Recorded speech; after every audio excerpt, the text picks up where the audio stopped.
ત્યાં 7 દિવસ માટે થશે મુશળધાર વરસાદ। સૌથી પહેલા વાત કરીશું સાબરમતી, જ્યાં બે કાંઠે છલોછલ થઈ છે તે વિશે કરીશું વાત।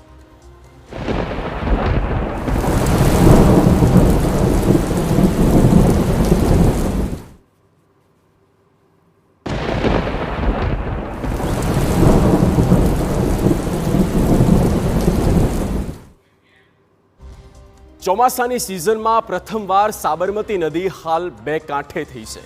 ભારે વરસાદ અને ઉપરવાસથી થઈ રહેલી પાણીની ભારે આવકને કારણે નદીમાં મોટા પ્રમાણમાં પાણી છોડવામાં આવી રહ્યું છે, જેના કારણે નીચાણવાળા વિસ્તારોમાં હાઈ એલર્ટની સ્થિતિ છે। 3 જિલ્લાઓને હાલ સાવધાન કરી દેવામાં આવ્યા।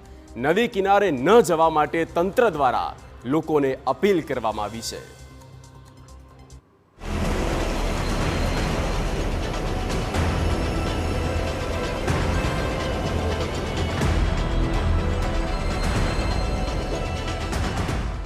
સાબરમતીમાં ભરપૂર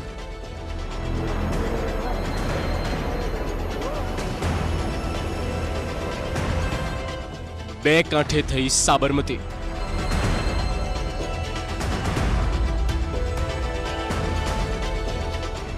ગાંડીતુર સાબરમતીથી સાવધાન।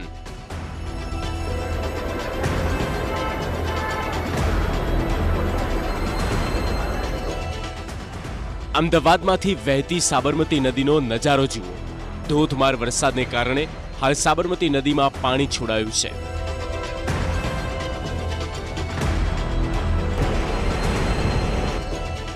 ભારે વરસાદને કારણે રાજ્યની મોટા ભાગની નદીઓના જળસ્તર વધ્યા છે, જેના કારણે અનેક જગ્યાએ પૂરની સ્થિતિ સર્જાઈ। ઉપરવાસ અને રાજસ્થાનના વિસ્તારોમાં ભારે વરસાદથી ધરોઈ ડેમની જળ સપાટી વધી છે।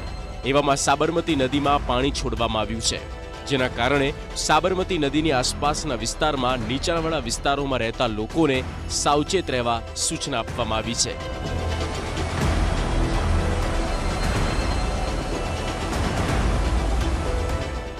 સાબરમતીમાં પાણી છોડાયા બાદ નદીમાં પાણીનો પ્રવાહ વધ્યો છે। મહેસાણાથી લઈને સાબરમતી નદી બે કાંઠે થઈ ગઈ છે। ધરોઈ ડેમમાં પાણીના જળસ્તરમાં વધારો થતાં તેના 4 દરવાજા ખોલવામાં આવ્યા અને આ પાણી સાબરમતી નદીમાં છોડવામાં આવ્યું છે। આ સિવાય ગાંધીનગરના સંત સરોવરમાંથી પણ 60,000 ક્યુસેક પાણી છોડવામાં આવ્યું છે, તેમજ વાસણા બેરેજના 24 દરવાજા 6 ફૂટ સુધી ખોલવામાં આવ્યા અને 31,000 ક્યુસેક પાણી વાસણા બેરેજમાંથી છોડવામાં આવ્યું છે।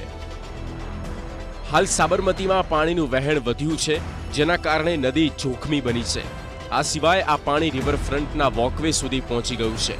રિવરફ્રન્ટ પર પાણી ભરાવાને કારણે હાલ રિવરફ્રન્ટ વોકવે આવનાર આદેશ સુધી બંધ કરવામાં આવ્યું છે। હાલ કોઈ લોકો નદીની આસપાસ કે વોકવે પર જઈ શકશે નહીં, તેમજ નદી કાંઠે રહેતા લોકોને હાઈ એલર્ટ કરવામાં આવ્યા છે। ઉપરવાસમાં ભારે વરસાદને કારણે સાબરમતી નદીમાં પાણીના નવા નીરની આવક થઈ છે। જે રીતે આપ દ્રશ્યોમાં જોઈ રહ્યા છો તે રીતે ધરોઈ ડેમમાં જે ઉપરવાસમાં જે વરસાદ છે તેને લઈને પુષ્કળ પાણીનું પ્રમાણ છે તે જોવા મળી રહ્યું છે। ધરોઈ ડેમમાંથી જે પાણી જે છોડવામાં આવ્યું છે તે ગાંધીનગરના સંત સરોવરમાં છે તે પહોંચ્યું હતું અને ત્યારબાદ સંત સરોવરમાંથી હાલ પાણી છે તે સાબરમતી નદીમાં છોડવામાં આવ્યું છે। અંદાજિત 60,000 ક્યુસેક જેટલા પાણીની નવી આવક થઈ છે। તંત્ર દ્વારા ગઈકાલથી જ વાસણા બેરેજના 25 જેટલા ગેટ છે તે 6 ફૂટ ખોલી દેવામાં આવ્યા હતા અને જે રીતે ઉપરવાસમાં જે ભારે વરસાદ વરસી રહ્યો છે ને તેને લઈને અત્યારે પાણી છે તે અહીં પહોંચી રહ્યું છે। ખાસ કરીને રિવરફ્રન્ટ ખાતે આહલાદક નજારો છે તે પણ જોવા મળી રહ્યો છે। જે રીતના બેરેજમાંથી પાણી છોડવામાં આવી રહ્યું છે અને હાલ અત્યારની વાત કરવામાં આવે તો બેરેજમાંથી નદીમાં છે સાબરમતી નદીમાં છે તે 35,000 ક્યુસેક પાણી છોડવામાં આવી રહ્યું છે। તકેદારીના ભાગરૂપે સાબરમતી નજીક આવેલા જે અમદાવાદ ગ્રામ્યનો વિસ્તાર છે, ખેડા, નર્મદા સહિતના નીચાણવાળા વિસ્તારો છે તેને સાવચેત રહેવા માટે પણ તંત્રએ અપીલ કરી છે, પરંતુ જે રીતે દ્રશ્યોમાં પણ જોઈ શકાય છે અને જે પાણી સાબરમતી નદીમાં છોડવામાં આવ્યું છે, અમદાવાદ વાસીઓ પણ છે જે અહીંથી નીકળી રહ્યા છે તે પણ આ નજારો જોવા માટે છે તેઓ અહીં ઊભા છે અને ખાસ કરી અને ઉપરવાસમાં જે હજી પણ ભારે વરસાદની આગાહી છે તેને લઈને તંત્ર એલર્ટ છે ને તેના સાવચેતીના ભાગરૂપે જે પાણી છે તે અત્યારથી છોડવામાં આવ્યું છે। ગુજરાતમાં ભારે વરસાદને કારણે અનેક નદીઓમાં પૂરની સ્થિતિ છે। ધરોઈ ડેમમાં હાલ 59,444 ક્યુસેક પાણીની આવક થઈ રહી છે। મહેસાણાના ધરોઈ ડેમના 4 દરવાજા ખોલવામાં આવ્યા છે અને સાબરમતી નદીમાં 58,880 ક્યુસેક પાણી છોડાઈ રહ્યું છે. વાસણા બેરેજમાંથી પણ પાણી છોડવામાં આવી રહ્યું છે.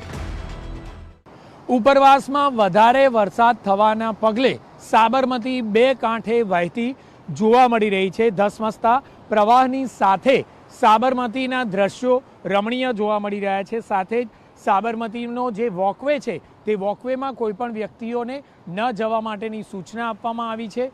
જે સાબરમતીનો શરૂઆતનો ભાગ છે ત્યાં વોકવે પર પણ કેટલાક વિસ્તારમાં પાણી આવી ચૂક્યા છે. વાસણા બેરેજ ખાતેના આ દ્રશ્યો છે કે જ્યાં ધસમસતા પાણીનો પ્રવાહ જોવા મળી રહ્યો છે, કારણ કે સંત સરોવરમાં થી પણ પાણી હજારો ક્યુસેક છોડવામાં આવ્યું છે. આ ઉપરાંત ધરોઈ ડેમમાંથી પણ પાણી છોડવામાં આવ્યું છે, જેના કારણે સાબરમતીમાં ધસમસતા પાણીનો પ્રવાહ વાસણા બેરેજ ખાતે જોવા મળી રહ્યો છે. તો બીજી તરફ જે સાબરમતીના બેરેજની બીજી તરફના દ્રશ્યો બતાવીએ કે નીચાણવાળા જે ગામના લોકો છે તેમને ગામના લોકોને નદીમાં ન જવા માટે એલર્ટ આપવામાં આવી છે. તો કેટલાક લોકો હજુ પણ માછીમારી કરતા હોય તે પ્રકારનું દ્રશ્ય પણ જોવા મળી રહ્યું છે. કેટલાક લોકો જ્યારે નવું પાણીની આવક થતી હોય ત્યારે તેઓ માછલી પકડવા માટે તેઓ નદીમાં આવી રહ્યા છે, જે ખૂબ જ જોખમી છે. કારણ કે જે રીતે તંત્ર દ્વારા એલર્ટ આપવામાં આવ્યું છે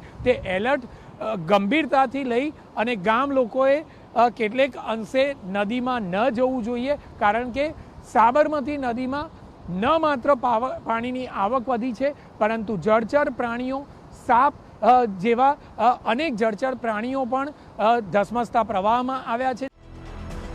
અમદાવાદના રિવરફ્રન્ટના વોકવે પર પાણી ફરી વળ્યા. એટલું જ નહીં, અનેક સાપ પણ પાણી સાથે તણાઈ આવ્યા. સાબરમતી નદીમાં એક બોટ પણ તણાઈ છે. સાબરમતી નદીમાં પાણી છોડવાને લઈ 7 કલેક્ટરોને જાણ કરી દેવામાં આવી. સાબરમતીમાં પાણી વધતા મહેસાણા, સાબરકાંઠાના નદી કાંઠાના વિસ્તારોને એલર્ટ કરવામાં આવ્યા છે. આ ઉપરાંત અમદાવાદ અને ગાંધીનગરના નદી કાંઠાના વિસ્તારોને એલર્ટ અપાયું છે. ખેડા જિલ્લામાં સાબરમતી નદી કાંઠાના વિસ્તાર પણ એલર્ટ થઈ ગયા છે.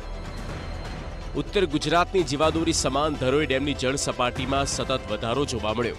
ભારે વરસાદને કારણે ગુજરાતના જળાશયોમાં પાણીનો સારો એવો સંગ્રહ થયો છે. ઉપરવાસમાં પડેલા વરસાદનું પાણી હજુ પણ ધરોઈ ડેમમાં જમા થઈ રહ્યું છે. ડેમમાં પાણીની આવક થતાં હવે આગામી વર્ષ પીવાના પાણીની સમસ્યા નહીં સર્જાય. હજુ પણ આગામી 3 દિવસથી ભારેથી અતિભારે વરસાદની આગાહી આપવામાં આવી, જેના કારણે પાણીની આવક હજુ પણ યથાવત રહેશે. અમદાવાદથી જિગ્નેશ પટેલ અને હરીન માત્રાવડિયા સાથે બ્યુરો રિપોર્ટ TV9.